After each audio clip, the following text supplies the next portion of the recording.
नमस्कार, स्वागत है आपका YouTube चैनल डूंगरजाल क्लासेस में। आज की डेट है 3 जून 2020 और शुरुआत करते हैं आज की करंट अफेयर्स के साथ। पहला आर्टिकल है अरब सागर में चक्रवात निसर्ग से संबंधित। हाल ही में भारतीय मौसम विज्ञान विभाग ने महाराष्ट्र व गुजरात में चक्रवात निसर्ग के कारण खराब मौसम की चेतावनी जारी की है। जो चक्रवात निसर्ग हैं वो अरब की खाड़ी से संबंधित हैं। हालांकि अब ये बन ही रहा है तो ये अवदाब जो क्षेत्र हैं, जो डिप्रेशन एरिया है वो बहुत कम है। तो चक्रवात की वर्तमान स्थिति क्या है? आईएमडी ने विक्षोभ को वर्तमान में अवदाब के रूप में वर्गीकृत किया है। वही वर्गीकरण हम नीचे देखेंगे। जो वायु की गति है उसके अनुसार चक्रवातों की तीव्रता का वर्गीकरण किया जाता है और जो अलर्ट जारी किया जाता है वो जारी किया जाता है मौसम के खराब होने की तीव्रता के आधार पर। अवदाब की तीव्रता में वृद्धि होने पर यह गहन अवदाब में आगे इसके चक्रवात में बदलने की संभावना है। ये जो अवदाब हैं ये गहन अवदाब में डीप डिप्रेशन में बदल सकता है। अभी केवल डिप्रेशन में है कैटेगरी में, तो कैटेगरी हो सकता है चेंज हो जाए। अगर ये कैटेगरी चेंज होती है, ये चक्रवात में तब्दील होता है तो इसे निसर्ग नाम दिया जाएगा। नाम कौन देता है? आईएमडी देता है। चक्रवातों की तीव्रता के आधार पर जो वर्गीकरण है वो हम देख लेते हैं। किसके आधार पर है? वायु की गति के आधार पर है। अगर 31 किलोमीटर प्रति घंटे के से कम की हवाएं चल रही है तो न्यून दाब है। 31 से 49 है तो अवदाब है। 49 से 61 है तो गहन अवदाब है, डीप डिप्रेशन। 61 से 88 है तो चक्रवाती तूफान है। 88 से 117 है तो गंभीर चक्रवात तूफान है। और अगर 221 से अधिक है तो सुपर साइक्लोन है। अब चेतावनी के प्रकार देख लेते हैं। किस आधार पर जारी की जाती है चेतावनी? मौसम के खराब होने की स्थिति के आधार पर। रेड अलर्ट जब जारी किया जाता है जब हवा की गति 130 किलोमीटर प्रति घंटा से अधिक हो जाती हो, तब प्रशासन को निर्देश देते हैं कि आप जरूरी कदम उठाएं। ऑरेंज अलर्ट जब जारी किया जाता है जब वायु की गति लगभग 65 से 75 किलोमीटर पर घंटा हो और लगभग 15 से 33 mm तक बारिश होने की संभावना हो। क्या होता है कि जब चक्रवात आता है ना तो एकदम बरसात होती है। जब एकदम बरसात होती है तो बाढ़ की स्थिति उत्पन्न हो जाती है, इसलिए अलर्ट जारी किया जाता है। येलो अलर्ट जब जारी किया जाता है जब हवा तो चले लेकिन बारिश की संभावना इतनी नहीं है, केवल लोगों को सचेत करना है। और ग्रीन अलर्ट जब जारी किया जाता है जब आपदा का कोई खतरा नहीं होता। अगला आर्टिकल है राजीव गांधी खेल रत्न पुरस्कार के बारे में। हाल ही में कुछ व्यक्तियों को नामित किया गया है राजीव गांधी खेल रत्न पुरस्कार के लिए, तो इसीलिए चर्चा में रहे। सभी पुरस्कारों के लिए नामित किया है तो हम सभी पुरस्कारों को देखेंगे। हेडिंग मैंने राजीव गांधी खेल रत्न पुरस्कार के नाम से दिए। इसमें द्रोणाचार्य पुरस्कार भी है, अर्जुन पुरस्कार भी है। हम सभी के बारे में डिस्कस करेंगे। बॉक्सिंग फेडरेशन ऑफ इंडिया द्वारा रजत पदक विजेता अमित पंघाल को और अनुभवी विकास कृष्ण को राजीव गांधी खेल रत्न पुरस्कार 2020 के लिए नामित किया गया है। अमित पंघाल जो है उन्होंने 2019 में विश्व चैंपियनशिप में रजत पदक जीता था और ऐसा करने वाले पहले भारतीय पुरुष मुक्केबाज थे। राजीव गांधी खेल रत्न पुरस्कार की शुरुआत हुई थी 1991-92 में। किसके द्वारा प्रदान किया जाता है? युवा व खेल मामलों के मंत्रालय के द्वारा प्रतिवर्ष प्रदान किया जाता है। 7.5 लाख रुपए कैश दिए जाते हैं और एक प्रमाण पत्र दिया जाता है। अगला आर्टिकल है अर्जुन पुरस्कार के बारे में। जो बॉक्सिंग फेडरेशन ऑफ इंडिया है उसने अर्जुन पुरस्कार के लिए नामित किया है विश्व कांस्य विजेता खिलाड़ी हैं लोलीना बोगाहेन। 69 kg में बॉक्सिंग करते हैं। और मनीष कौशिक और सिमरनजीत कौर, ये 3 हैं जिनको नामित किया है। मिलेगा किस किस को ये अलग बात है, इनको नामित किया है। अर्जुन पुरस्कार के बारे में जान लेते हैं। अभी ये नाम इतने इंपॉर्टेंट नहीं, पुरस्कार इंपॉर्टेंट है। नाम तो हो सकता है कि बदल जाए, जिनको नामित किया है उनमें से कुछ को मिले कुछ को नहीं मिले, क्योंकि तो केवल बॉक्सिंग फेडरेशन ऑफ इंडिया ने जिनको नामित किया उनका नाम है। बाकी अभी बीसीसीआई भी करेगी उनकी तरफ से, जो क्रिकेट की तरफ से उनको देने हैं। ये तो केवल बॉक्सिंग के क्षेत्र में है। पुरस्कार की शुरुआत हुई 1961 में। विजेता को 5 लाख रुपए नगद, अर्जुन की कांस्य प्रतिमा और एक प्रमाण पत्र दिया जाता है। अगला आर्टिकल है द्रोणाचार्य पुरस्कार के बारे में। अभी नामित किया है बॉक्सिंग फेडरेशन ऑफ इंडिया ने किस किस को? मोहम्मद अली कमर, ये राष्ट्रीय कोच हैं महिलाओं, जो महिला टीम है भारत की उसके। और दूसरा सहायक कोच है छोटेलाल यादव, उनको नामित किया है। द्रोणाचार्य पुरस्कार के बारे में जान लेते हैं। शुरुआत हुई थी 1985 में। कौन देता है? वही युवा खेल मामलों के मंत्रालय देता है। क्या क्या दिया जाता है? द्रोणाचार्य की एक प्रतिमा दी जाती है, कांसे से बनी, एक प्रमाण पत्र दिया जाता है और 5 लाख रुपए नगद पुरस्कार। अगला आर्टिकल है ध्यानचंद पुरस्कार के बारे में। इस बार नामित किया है किसको? ऊषा नागिसेट्टी को। जो ऊषा नागिसेट्टी है, इन्होंने 2008 की एशियाई मुक्केबाजी चैंपियनशिप में स्वर्ण पदक जीता था और 2 बार विश्व चैंपियनशिप में रजत पदक विजेता रही है। तो इनको आजीवन उपलब्धि के लिए ध्यानचंद पुरस्कार के लिए नामित किया है। अब इनको मिलता है नहीं मिलता है, ये बात की बात है। पुरस्कार की शुरुआत हुई थी 2002 में। युवा खेल मामलों के मंत्रालय के द्वारा दिया जाता है। क्या क्या दिया जाता है पुरस्कार के तौर पर? एक प्रतिमा दी जाती है, औपचारिक पोशाक दी जाती है, 5 लाख रुपए नगद दिए जाते हैं। अगला आर्टिकल है मेरा जीवन मेरा योग के बारे में। 31 मई 2020 को प्रधानमंत्री ने राष्ट्र के प्रति मन की बात संबोधन के दौरान मेरा जीवन मेरा योग एक वीडियो ब्लॉगिंग प्रतियोगिता है उसकी शुरुआत की है। लोग अपने वीडियो बना बना के ब्लॉग पे डालेंगे योग के वीडियो, ताकि योग के बारे में जागरूकता फैले लोगों के बीच, इसलिए प्रतियोगिता चालू की है।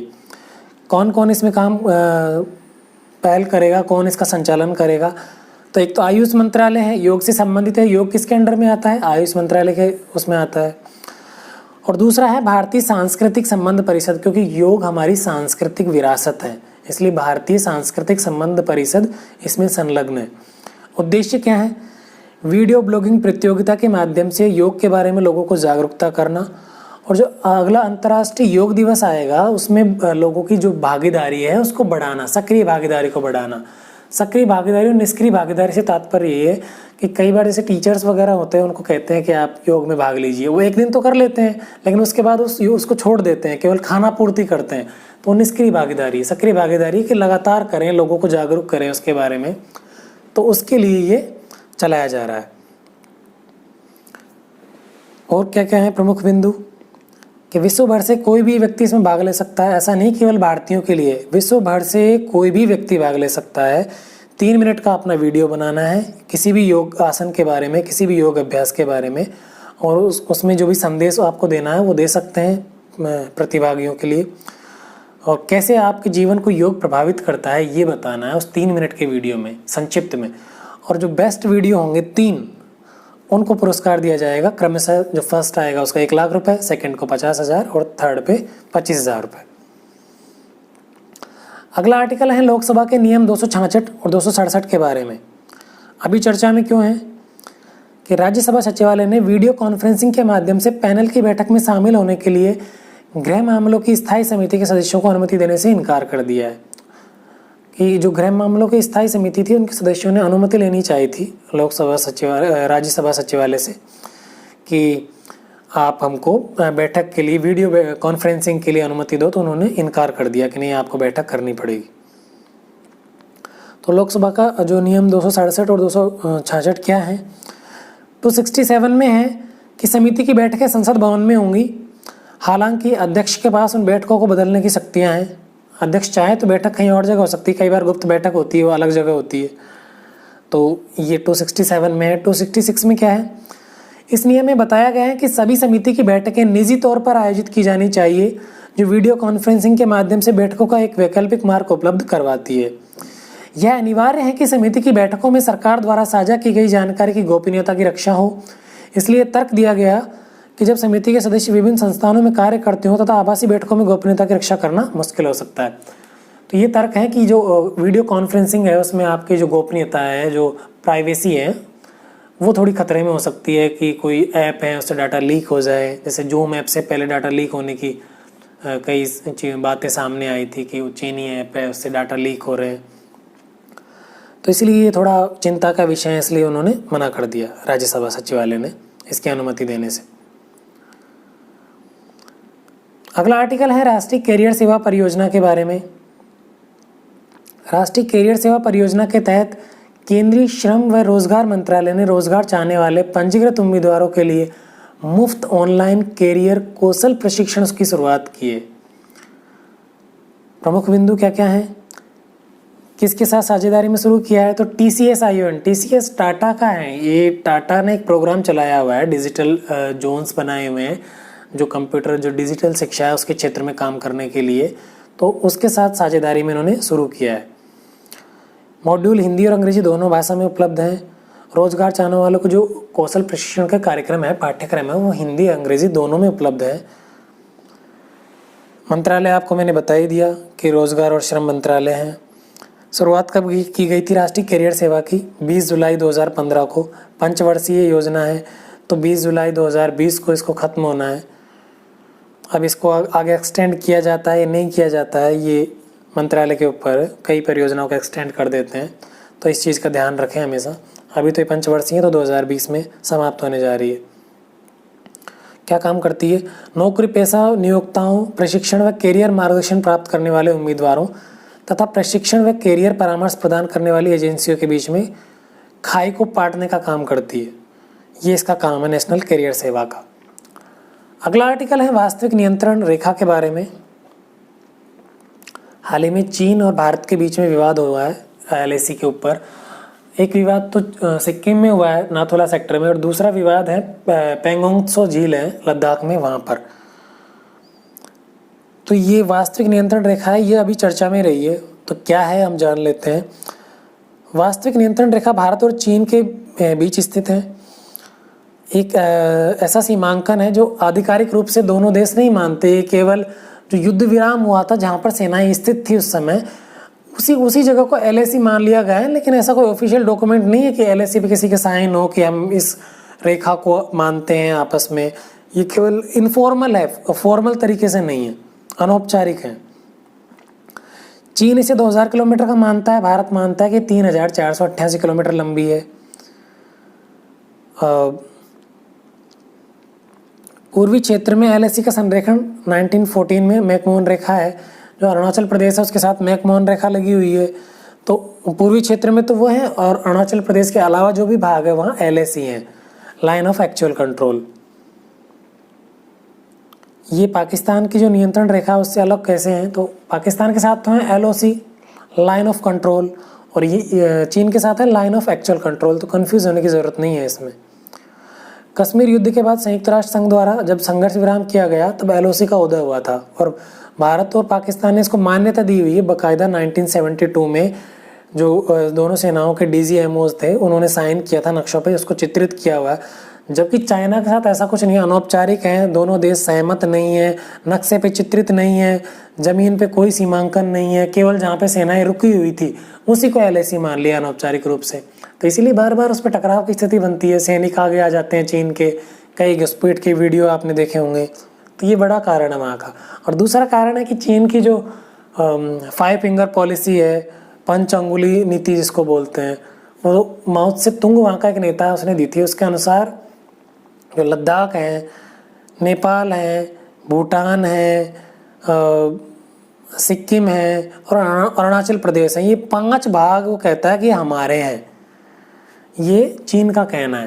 तो ये उसकी 5 फिंगर पॉलिसी, इसके वजह से विवाद होते रहते हैं।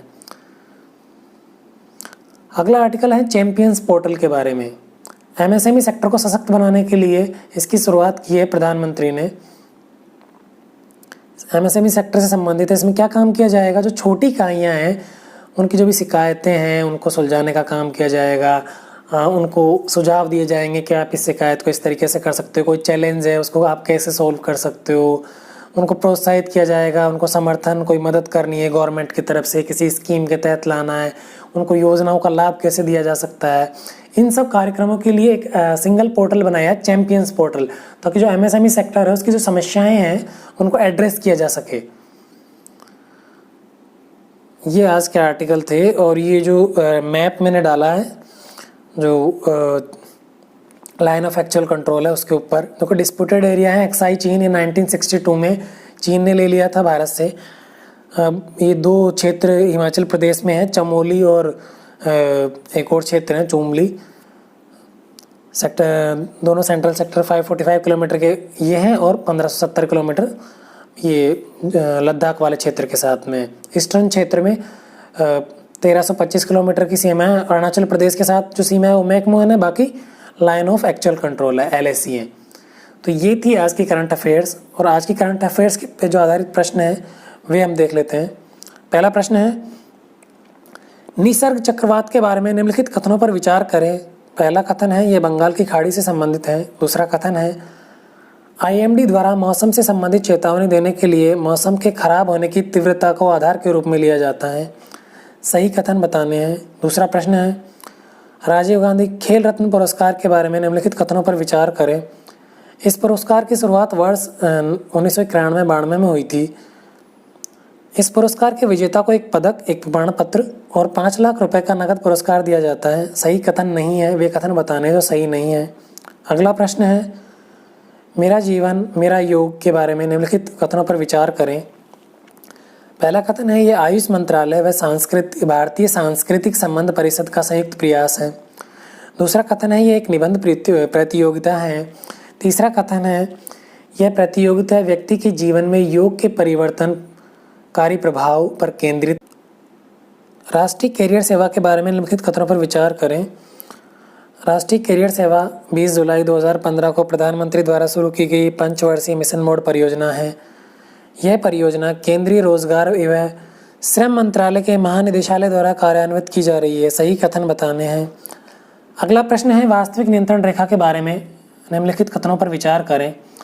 यह भारत व पाकिस्तान के मध्य स्थित है। दूसरा कथन है यह दोनों संबंधित देशों द्वारा आधिकारिक रूप से मान्य है। असत्य कथन बताने हैं।